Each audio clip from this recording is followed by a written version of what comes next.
நம்ம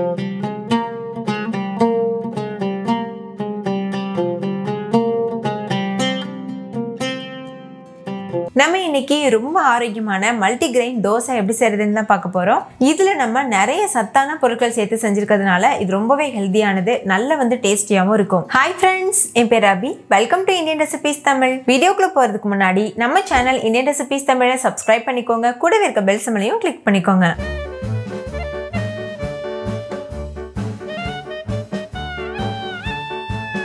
ஃபர்ஸ்ட் இந்த ரெசிபி பண்ணுறதுக்கு ஒரு கப் அளவுக்கு அரிசி எடுத்துக்கோங்க.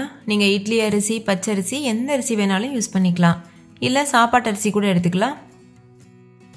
அரிசி மட்டும்தான் ஒரு கப் அளவுக்கு சேர்க்கணும். மற்ற எல்லா இன்க்ரீடியண்ட்டும் 1/4 கப் அளவுக்கு சேர்த்தா போதும். இப்போ 1/4 கப் அளவுக்கு ஜவ்வரிசி சேர்த்தாச்சு. கூடவே 1/4 கப் அளவுக்கு வரகரிசி, 1/4 கப் அளவுக்கு கேப்பை,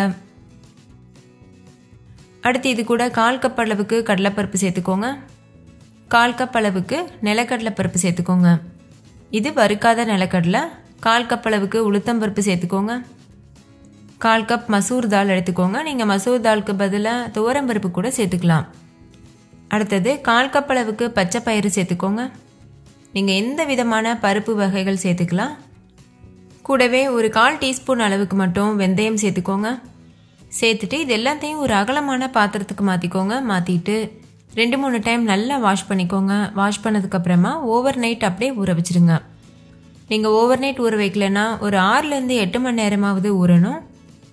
இப்போ இது நம்ம நல்லா கழுவி எடுத்துக்கலாம். 2-3 டைம் நல்லா கழுவி எடுத்துக்கோங்க. இப்போ வாஷ் பண்ணிவிட்டு எடுத்துகிட்டு வந்தாச்சு. தண்ணி சேர்த்துட்டு இதை நல்லா ஊற வச்சிடலாம். இப்போ மூடி போட்டு மூடிட்டு அப்படியே இதை விட்டுருங்க. இப்போ பாருங்கள், ஒரு 8 மணி நேரத்துக்கிட்ட ஊறி இருக்கு. இப்போ இதை தண்ணியை வடிச்சிட்டு ஒரு மிக்ஸி ஜாருக்கு மாற்றிக்கோங்க.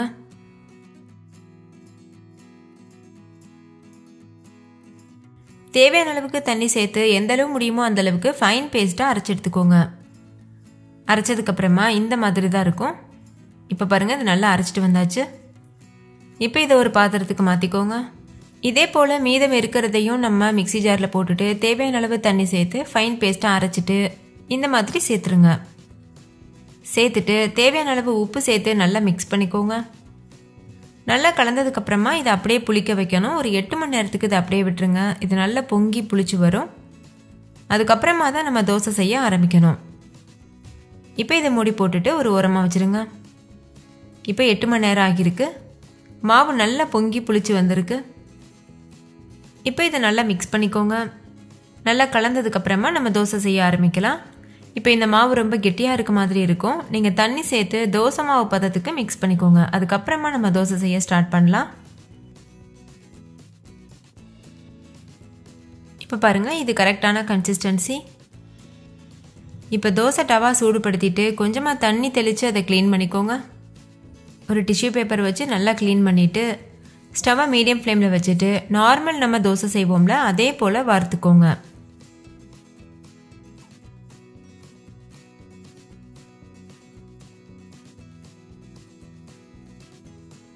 முடிஞ்ச அளவு ஒல்லியாக வார்க்க பாருங்கள். அப்போ தான் நல்லா கிறிஸ்பியாக இருக்கும். நார்மல் தோசையை விடவே இது ரொம்ப டேஸ்டியாக இருக்கும், சத்தானதும் கூட. ஸோ கண்டிப்பாக ட்ரை பண்ணி பாருங்கள். ஸ்டவ்வை மீடியம் ஃப்ளேமில் வச்சுட்டு இதை நல்லா வேக வச்சுக்கோங்க. இதை மூடி போட்டு வேக வைக்கணும்னு அவசியம் இல்லை. சுற்றிலும் எண்ணெய் விட்டுக்கோங்க. நான் தேங்காய் எண்ணெய் சேர்த்துருக்கேன். நீங்கள் உங்களுக்கு விருப்பமான எண்ணெய் என்ன வேணாலும் யூஸ் பண்ணிக்கலாம். இப்போ பாருங்கள், நல்லா மொறுமொறுவாக வெந்து வந்திருக்கு. இந்த ஸ்டேஜில் நம்ம இதை வெளியில் எடுத்துடலாம். நீங்கள் திருப்பி போட்டு 2வது பக்கமும் வேக வைக்கலாம். நீங்களே பாருங்கள், நல்ல ஒரு கோல்டன் கலரில் நல்ல கிறிஸ்பியாக பார்க்கும்போதே சாப்பிடணும் போல் இருக்குல்ல. டேஸ்ட் ரொம்பவே அட்டகாசமாக இருந்தது. ஸோ கண்டிப்பாக ட்ரை பண்ணி பாருங்கள். இப்போ இதை 2வது பக்கம் திருப்பி போட்டு ஒரு 1 நிமிஷத்துக்கு மட்டும் வேக வச்சுக்கோங்க போதும். ஏன்னா நம்ம மீடியம் ஃப்ளேம்லேயே வேக வைக்கிறதுனால நல்லாவே வெந்திருக்கு. அவ்வளோதான். இப்போ நம்ம இதை வெளியில் எடுத்துடலாம். நல்ல மொறுமொறுவாக ரொம்பவே ருசியான மல்டிகிரெயின் தோசை சூப்பராக தயாராகிடுச்சு. இதே போல் மீத இருக்க தோசையும் செஞ்சிடலாம். ஒரு டிஷ்யூ பேப்பர் வச்சு நல்லா க்ளீன் பண்ணிக்கோங்க. அதுக்கப்புறமா நெக்ஸ்ட் தோசையை செய்ய ஆரம்பிங்க.